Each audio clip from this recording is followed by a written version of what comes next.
Welcome to the Lindamood-Bell radio podcast. I'm Dave Hungerford for Lindamood-Bell. Studies show that teachers benefit from mentoring when they're learning new skills and techniques. When teachers attend a Lindamood-Bell workshop, we want them to start using the programs right away and get their questions answered so their students can start learning too. That's why we provide job-embedded professional development. Visit our website to learn how telepresence technology makes our coaching budget-friendly, fun, and effective. Imagine a Lindamood-Bell expert in your classroom. Lindamood-Bell for Schools is at lindamoodbell.com. And today I'm talking with Cathey Ford, an intervention and dyslexia coordinator for the Fort Smith Public School District in Fort Smith, Arkansas.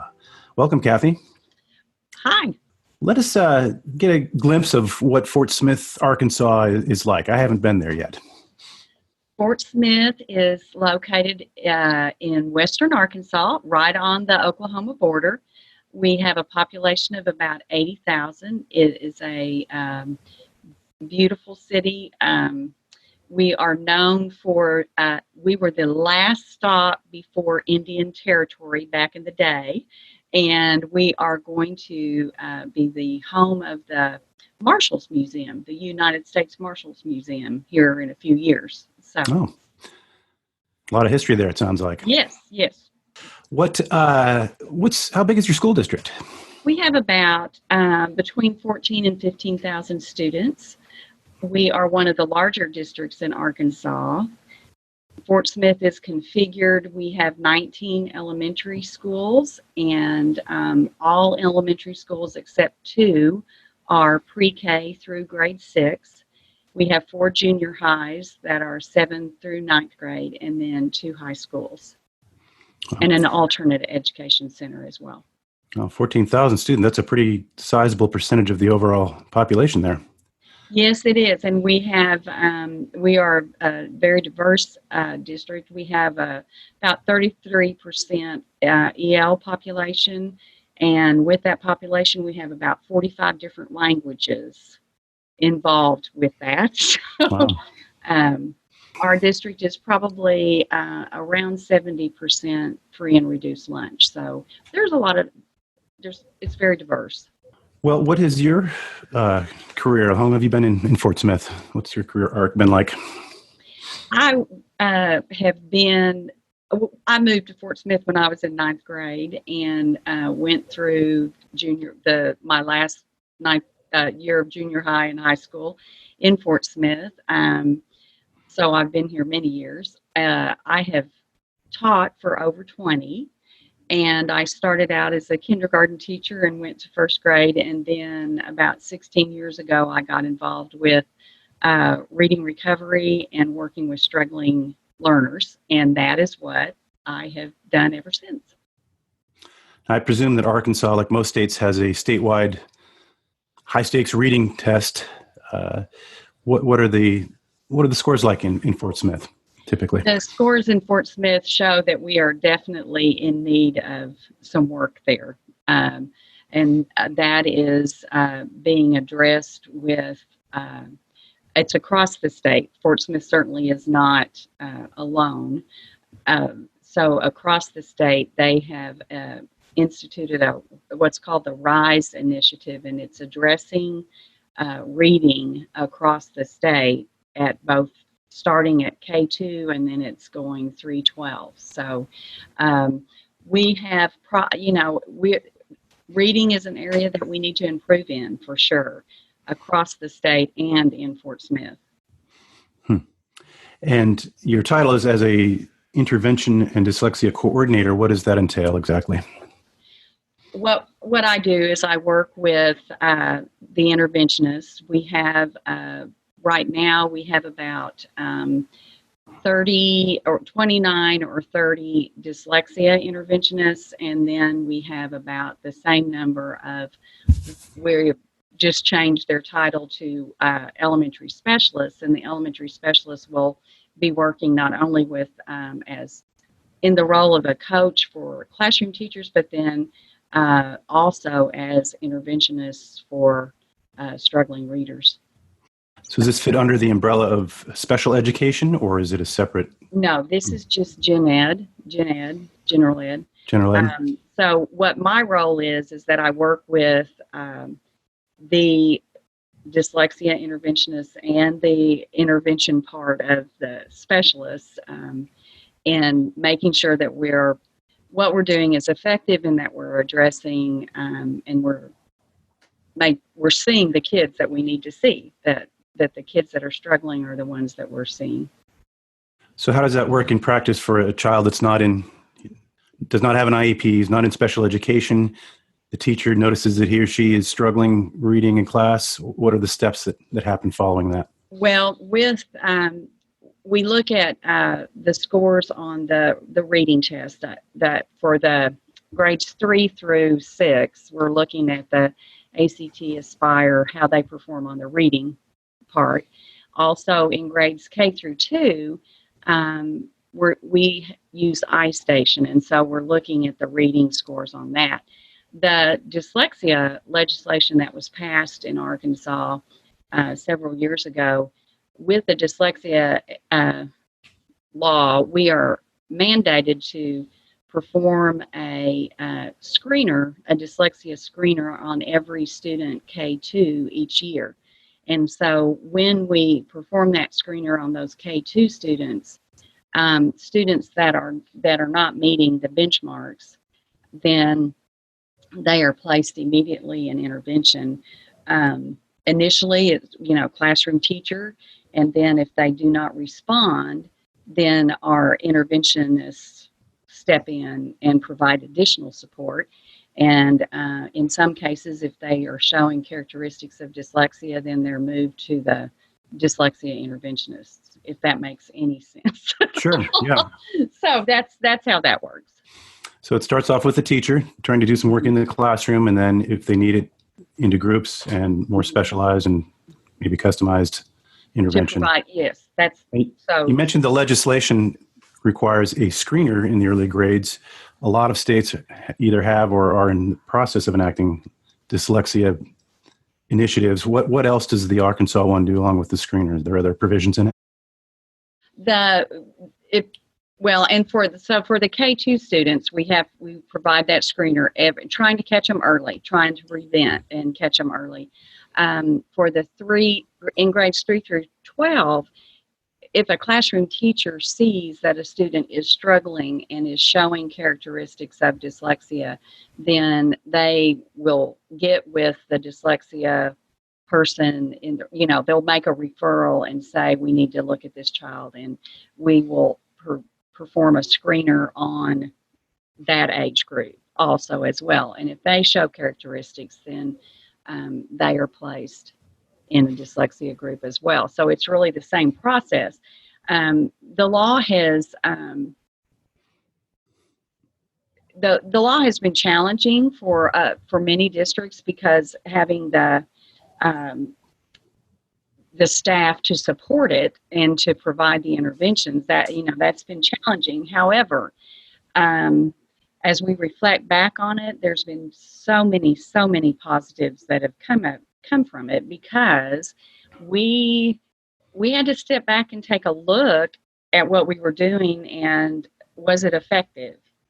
And we realized very quickly that with the results that we were getting from the screener, that we needed to refocus on foundational skills, on those early foundational skills. And so that's exactly what we've done. And so in grades K2, it caused us to realize that we were no longer putting as much emphasis on the phonological awareness and the phonemic awareness, those early critical skills that are so necessary, which was then snowballing into struggles in other areas. So although the law has been challenging, the results of it it's been a positive thing for students, because we really had to step back and say, we've got to make some changes. And it wasn't just changes with intervention, which was part of it, but we realized that it was a systemic problem, that we needed to start in the classrooms intervention is only as strong as or as effective as strong classroom core instruction, because they have to work hand in hand. And so we knew we needed to address core instruction in the classroom along with what we were doing in intervention. And our goal was to make it seamless and include special education in the process. So the law has really created quite a change in our district, and we realized that we needed to make changes, that what we were doing was not working. Now, you said that it's K-12 students you work with. What are the challenges that like secondary students face, like high school students? If you discover that there's an issue there, how do you work through that? Well, the challenge at secondary is that when they reach ninth grade and above, they're working towards credits. And the dyslexia intervention, it's 45 minutes to an hour long. And finding that time in their day where it's not going to affect their credits to graduate has been very challenging. We offered the intervention in the past. We've offered it before school if that works for them, after school if that works for them. We offer it during the day. But again, that requires that they either give up an elective or, you're always under the pressure of, we've got to keep in mind that they have to have X number of credits to graduate. So that's another challenge, and it's not just in Fort Smith, it's across the state. Sure, it's kind of a catch-22 that if you are struggling in your classes, that you still need and they need the help. I mean, the kids that I have screened, there's no difference between a 12th grader who's struggling and a second grader who's struggling. It's very similar, the things that they're struggling with in the areas that they're struggling with. So that has been interesting as well. I bet. It sounds, I'd like that perhaps professional development's a part of your oversight as well. Is that correct? Yes. So tell me about the intervention teachers and what you have to provide to them. We meet monthly, and we provide what we've done before we partnered with Lindamood-Bell was we focused on trying to become more analytical and thinking more deeply about what it is that's tripping the kids up, where is their struggle, and so that we could provide targeted intervention. So now that we have partnered with Lindamood-Bell, what it looks like is that we get together once a month and we talk about, what's going on and what they're seeing, and then we have the support of Lindamood-Bell comes in and provides us like 2 hours of PD to continue our growth and our understanding in the program on different topics. And then lots of times it's just a question answer, here's what's happened, how would you handle that? Or, just to help us understand and grow in the process. And so did many of your teachers, the Lindamood-Bell programs have very specific steps that need to be learned in order to be consistent? Was there an initial sit down for a week or two of program instruction for your staff? Yes, what we did, it was very interesting. We piloted Lindamood-Bell in the spring a couple of years ago. So it was a volunteer. We asked if, would you be interested in piloting it? So we piloted it in the K-2 classrooms, teachers that were interested, and then with our interventionists, because we knew we were going to use it as our dyslexia intervention. So that's how it all got started, with this pilot. And so the classroom teachers were asked to provide 15 minutes of seeing stars and visualizing and verbalizing instruction a day at some point in their day. And then the interventionists, like I said, we were using it as our intervention. And so we pre-tested and post-tested, and we had, we were very pleased with the results, that in just a very short period of time, because by the time we got going, and then it was time for testing. So it was a really very short window of time, and the results that we got, we were very pleased with. So the district adopted it, and as our through our through K2, every K2 classroom, and then it is our intervention program, and special ed as well was trained. So the pilot must have been a success. The pilot was very successful. So that happened. The system-wide implementation happened last year. So that involved training every K2 teacher. It involved training special ed resource and self-contained teachers, K6. Our secondary dyslexia intervention people were trained as well. So it was big. It was big. And then we had the support through the year, which was critical, of the virtual coaching with Lindamood-Bell. And so every classroom teacher was seen every other week for 30 minutes. And during that time, they were asked to do 15 minutes of Seeing Stars and 15 minutes of VV back to back. And then they would receive feedback from the coach. And that's done via computer? It was, some of them some of it times it worked better to go through Zoom, and then some of them we had the little robots that came in and through the virtual coaching, and the kids love that. You know, they name them.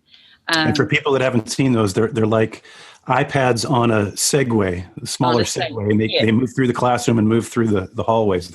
Yes, and sometimes they get dressed up with a shirt. I mean, you know, and they name them, and the kids love that.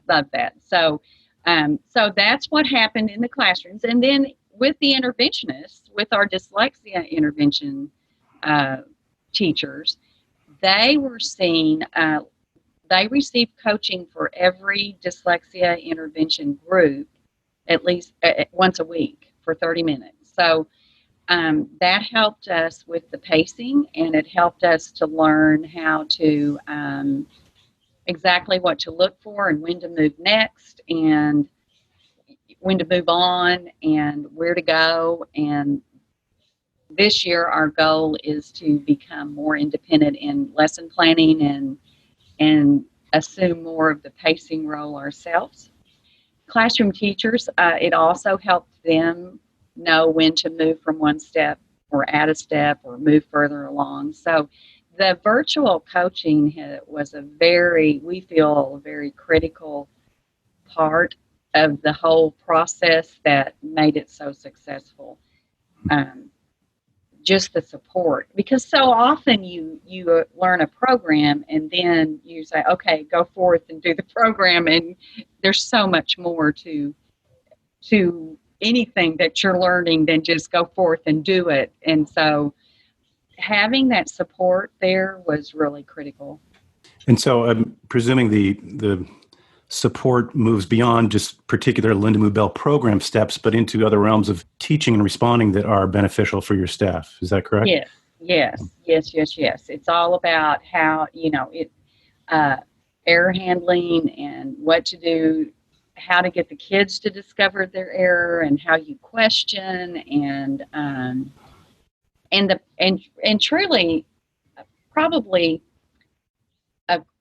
one of the most important parts is just the pacing, understanding that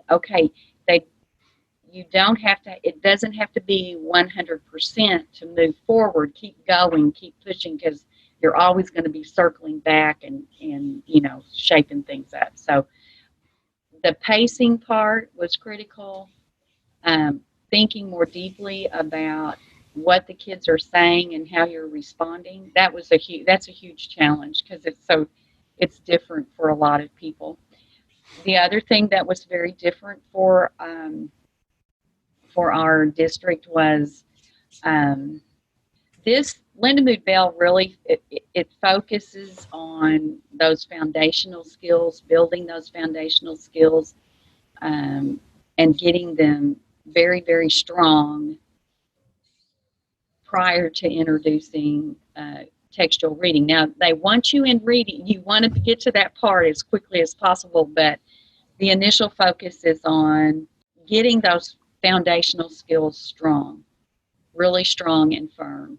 And that's a shift. That was a really big shift for our teachers, because we were used to having them in text almost immediately. So that was hard, and it was hard. It was very hard and challenging for some teachers, but they're also under pressure to make sure that they are getting through X number of pages in the books and in the curriculum, and that's, I know, a big pressure as well.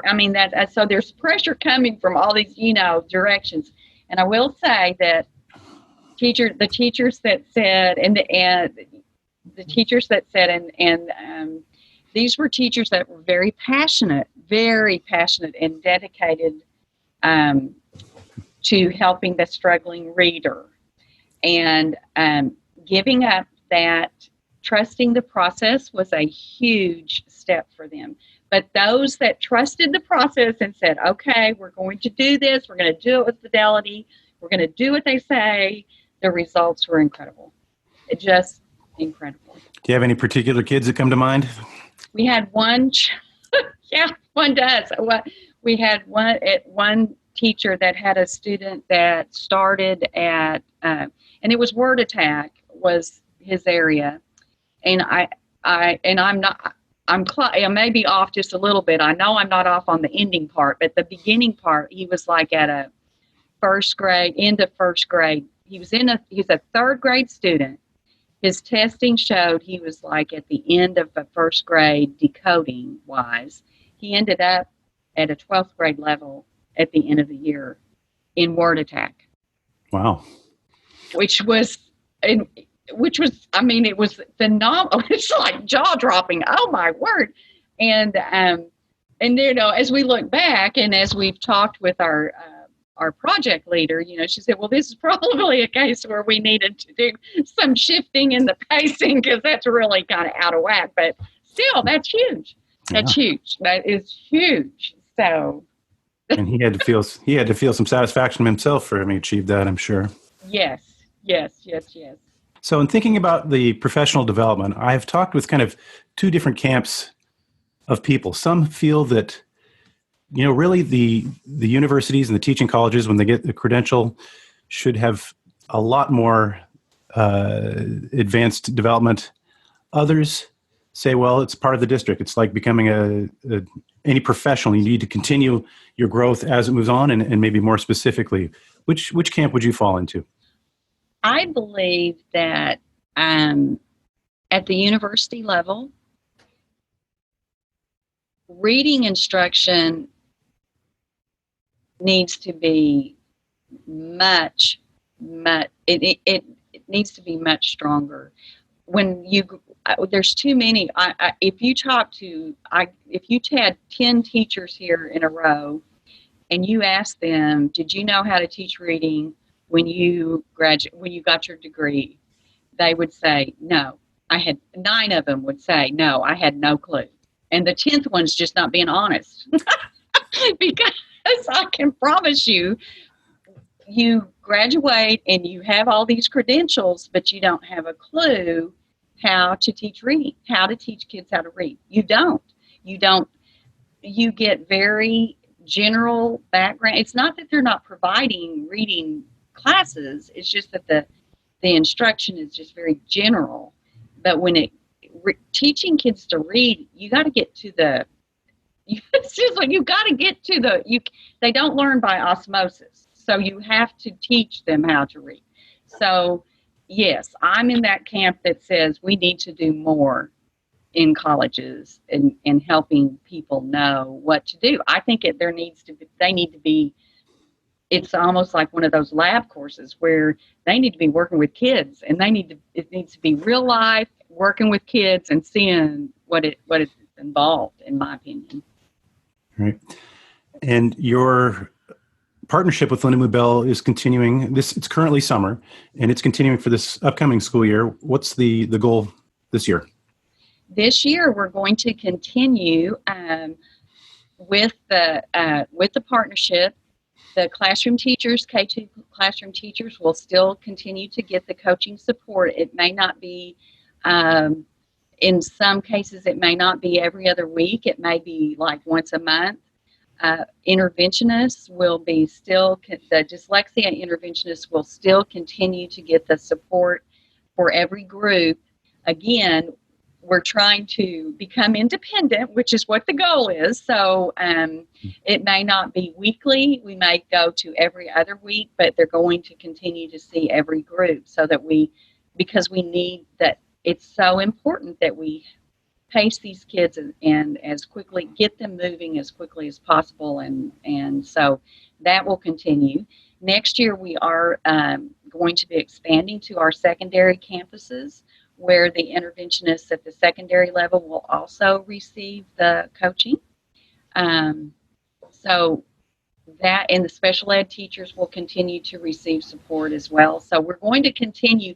We feel like the coaching part was such a critical piece that we want to continue that, but, for this coming year. I didn't mention that, we also this summer had summer school. We had a summer reading camp during the month of June. We added that. And how many students did you have this summer?